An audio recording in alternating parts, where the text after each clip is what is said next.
everybody. Today we will be making hamburger helper without the box from scratch in your Instant Pot. So I'll just give you a little rundown of the ingredients we're going to be using today in case you want to gather those up and pause it or rewatch it later. You know what you're doing. Actually, we're going to start with a pound of ground beef. You can use any ground meat if you want to use turkey, venison, beef. I'm not sure how Impossible meat works, but I'm sure that would be just fine. And I'm just going to dump it right in here right now to get started. An onion. You could use this whole onion if you really like onion. If your kids are a little bit picky about onion, maybe half of this. A can of diced tomatoes. Beef broth. Cavatappi pasta. It's nice to have anything that's curly because then it will hold on to your sauce and your meat really good. Sour cream. And finally, basic spices. So salt, pepper, garlic powder, and Italian seasoning. And you can kind of mix that up if you only like the basil in there or you only like oregano. I just like it because it's kind of a catch-all. So if you didn't already know, your Instant Pot has a saute function. So this can work as a frying pan, which is wonderful because then you only have one pot that needs to be washed. So while this is coming up to temp to saute the beef, I will give this onion a cut.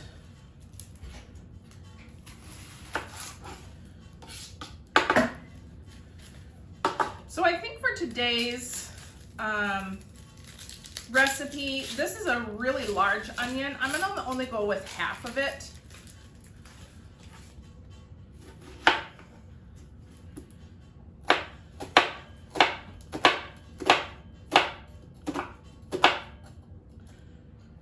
I will give you specific measurements, but I typically just eyeball cook, so we can talk about that.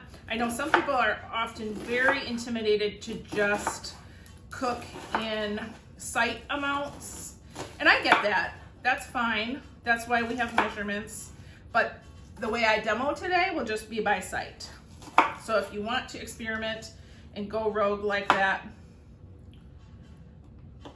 maybe this is your first time, you could try it. All right, so I have my onion chopped. I like kind of a coarse chop because then that adds some texture in your dish. And then one product I'm gonna demonstrate is this tool. It looks like a star shape. It's for cutting up hamburger. And if you use a lot of ground meats, I would say get one of these tools. It's amazing because not only does it break up your meat, but it gets it into really nice fine pieces.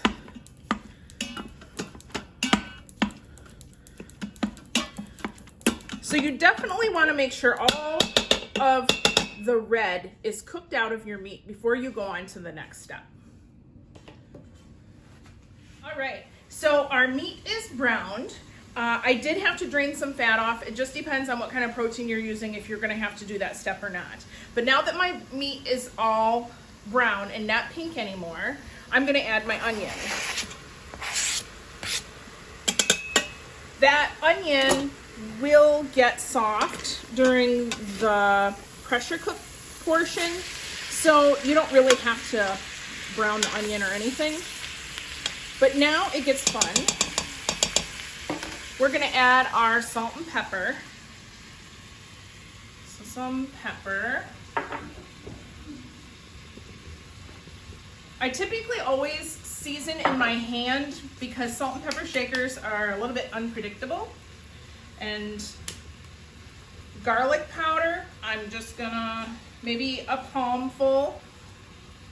And the same with the Italian seasoning. Just in your palm. A pile in your palm is about a nice generous teaspoon. Again, I will have the measurement listings up somewhere in this video if you're not comfortable with using that. So we have our spices, we have our onions, we have our protein. What we're gonna do now is add 8 ounces of pasta. These boxes are typically 16 ounces, so half the box.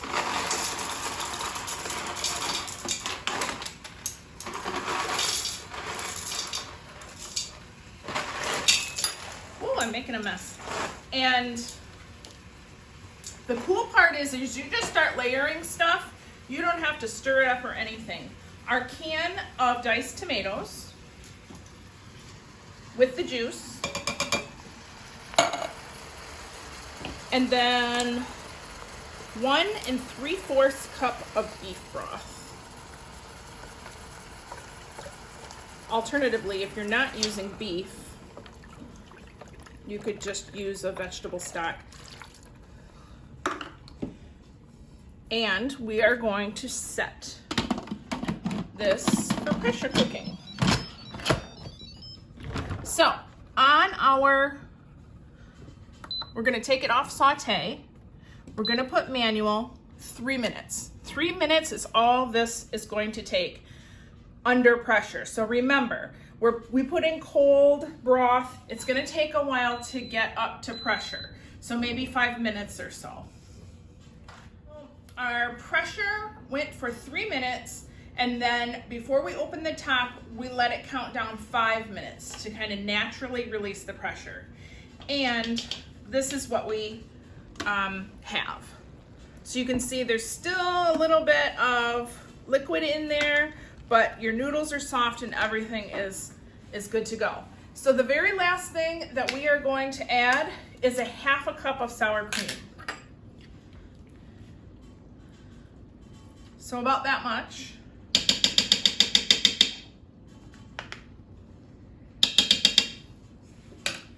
And your starch from your pasta is going to thicken up your sauce.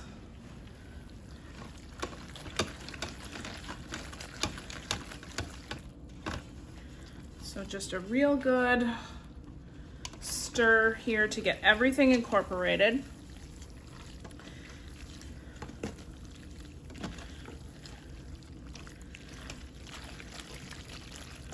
Now I know what my family would ask for, and that is for cheese on top. So if you want to go ahead and do that while your stuff is in the pot, or if someone wants cheese and someone doesn't, you can just dish up and sprinkle your cheese on top and customize it that way. You can also make this in your skillet. It's about a 20-minute cook time, and I would increase your liquid to about 3 cups of liquid, but everything the same. Layering your ingredients, you need a big skillet with a tight fitting pan, and you can make the same if you don't have this Instant Pot. Everything is done, and you can pair this with a green salad or a vegetable for a complete meal. Next month, we are going to feature lentil soup, and I'm going to have guests of the UW Extension FoodWise program helping us with some information about the foods. Also, because FoodWise program, you had a 1/2 box of noodles left over, maybe some broth. We will share some more recipes in the comments from FoodWise and give you some more ideas with these same types of ingredients. We'll see you next time.